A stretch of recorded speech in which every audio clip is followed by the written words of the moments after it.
ऐसी स्थिति में जो कह रहा लोग 5 लोगों को भारत बहुत मजबूत बताया जा रहा है, क्या सर मुझे तो समझ में नहीं आता, नेपाल को जवाब देने की औकात नहीं, बांग्लादेश हमसे मजबूत।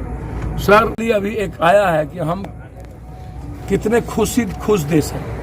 हमारा जो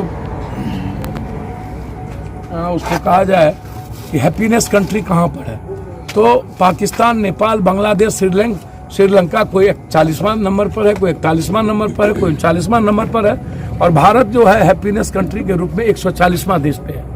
140वां में हम हैं, और बिहार दुनिया के सबसे निचले पदान पर है 27वां कंट्री में, और भारत में 27वां पर है हैप्पीनेस में रूप में। तो अब हम 187 कंट्री में 140 पहुंच गए, तो 40 है ना बाकी है, तो बस 40 पहुंचने की ओर जा रहे हैं।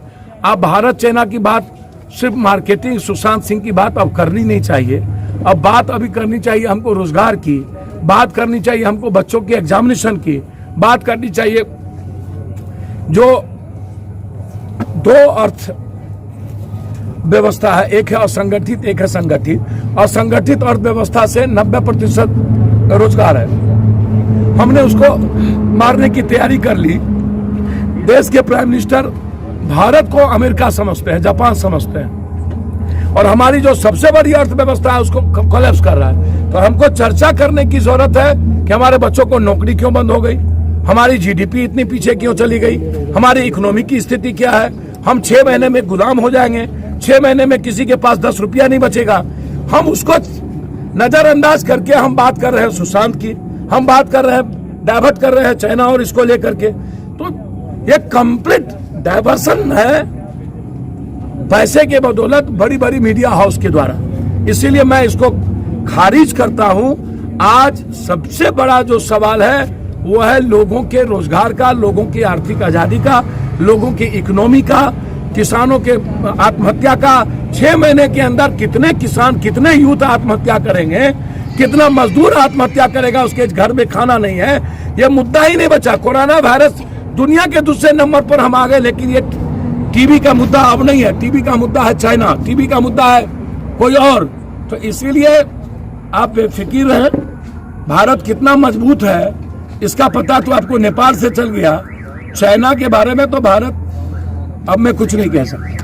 आपकी नज़र में लग रहा है जैसे भारत चाइना जो मुद्दा है, या चीन जो जमीन हड़प, ये बहुत बड़ा मुद्दा नहीं है। सर चीन तो हमारी जमीन पर है, हम तो मौका देते हैं 10 कदम आने के लिए, बाद में वो 2 कदम हट के 8 कदम पर जाके रुक जाता है, और फिर 8 कदम से 10 कदम चलता है, फिर 2 कदम पीछे आके फिर वो 18 कदम पर रुक जाता है।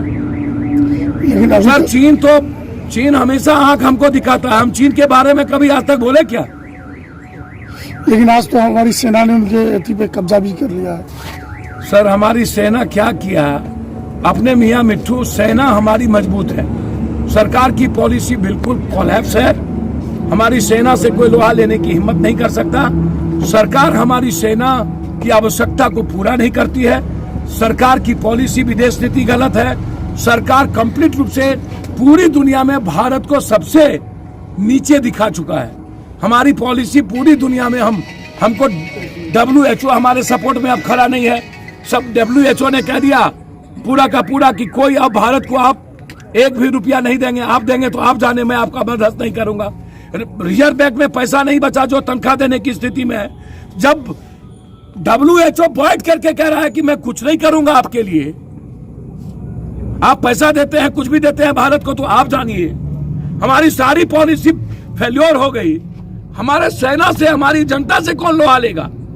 सवाल सरकार की पॉलिसी का है ना, सरकार के विदेश नीति का है, और यह कोलैप्स कर चुका। इनको ट्वीट करने आता है मैथिली भोजपुरी में, इनको उर्दू में, बांग्ला में, इनको ट्वीट करने आता है 5 किलो अरबा चावल का, इनको ट्वीट करने आता है रिफेल और मंदिर का। यह ब्लैकमेलर है जनाब, इमोशनल ब्लैकमेलिंग करता है हमारी देश की जनता के साथ। इसके पास और कुछ है ही नहीं। जब जीडीपी दुनिया का सबसे खतरनाक मोड पर